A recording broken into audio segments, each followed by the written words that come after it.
Iran Israel युद्ध के बीच Ayatollah Ali Khamenei के बेटे मुस्तफा खामेनेई को ईरान का नया सुप्रीम लीडर नियुक्त किया गया है। मुस्तफा के सुप्रीम लीडर बनने के बाद से ही ईरान ने अमेरिका को कड़ी चेतावनी दी है।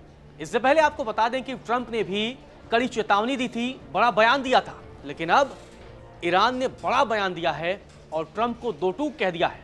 ईरान की तरफ से कहा गया है कि हमारा भविष्य एप्स्टीन गैंग तय नहीं करेगी। गौरतलब है कि अमेरिकी राष्ट्रपति डोनाल्ड ट्रंप ने मुस्तफा खामेनेई को सुप्रीम लीडर बनाए जाने पर चेतावनी दी थी। इसके बाद से अब ईरान का ये बयान बेहद ही अहम हो जाता है।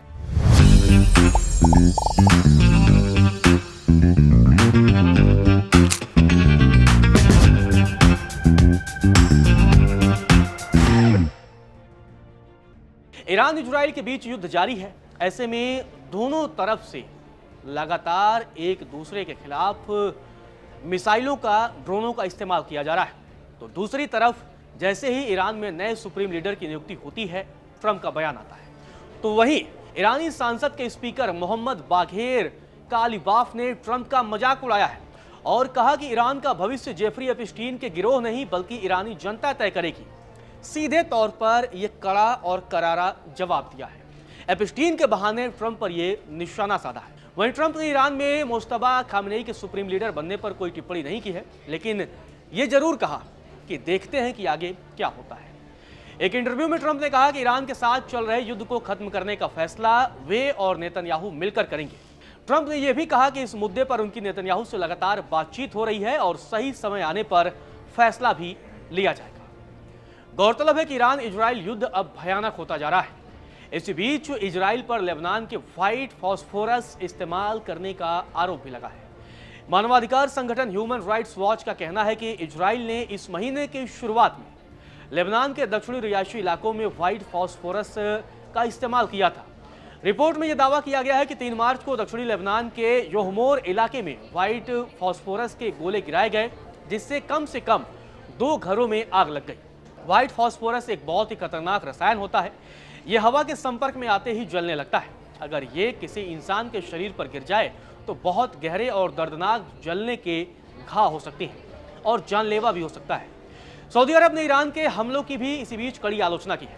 सऊदी अरब के विदेश मंत्रालय ने कहा है कि एयरपोर्ट और ऑयल सेंटर जैसे सिविलियन इलाकों पर हमला करना अंतर्राष्ट्रीय कानून के खिलाफ है। सऊदी अरब ने ईरान के उस आरोप को भी गलत बताया है जिसमें कहा गया था कि सऊदी जमीन से फाइटर जेट्स जंग के लिए उड़ान भर रहे थे। सऊदी अरब का यह भी कहना है कि ये विमान सिर्फ अपने और खाड़ी देशों के आसमान की सुरक्षा के लिए गश्त कर रहे थे। सऊदी अरब ने चेतावनी दी थी कि अगर ईरान के हमले जारी रहे तो इससे तनाव और बढ़ेगा और दोनों देशों के रिश्तों पर गंभीर असर भी पड़ेगा। मंत्रालय ने यह भी कहा कि अगर स्थिति बिगड़ती है तो ईरान सबसे बड़ा लूजर बन जाएगा। ये बड़ा बयान सऊदी की तरफ से आया। तो बता दें आपको कि मुस्तफा खामेनेई, जो कि पूर्व सुप्रीम लीडर अली खामेनेई के बेटे हैं, 56 साल के हैं, ईरान के नए सुप्रीम लीडर बने हैं और अब ईरान पर पूरा कंट्रोल उन्हीं का रहेगा। IRGC ने उनकी शपथ ली है कि ईरान के नए सुप्रीम लीडर जो भी आदेश देंगे उसे माना जाएगा।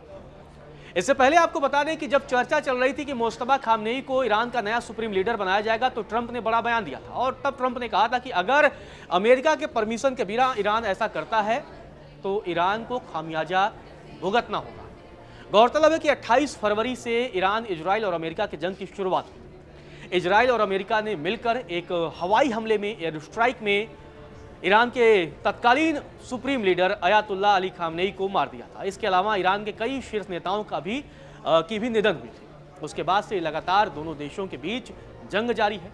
इस जंग में ईरान ने कम से कम 12 देशों को पर भी हमला किया, जिसमें कतर, सऊदी, UAE, इन तमाम देशों को भी निशाने पर लिया। और अब ईरान की चेतावनी और ईरान ने एप्स्टीन के बहाने ट्रंप का मजाक उड़ाया।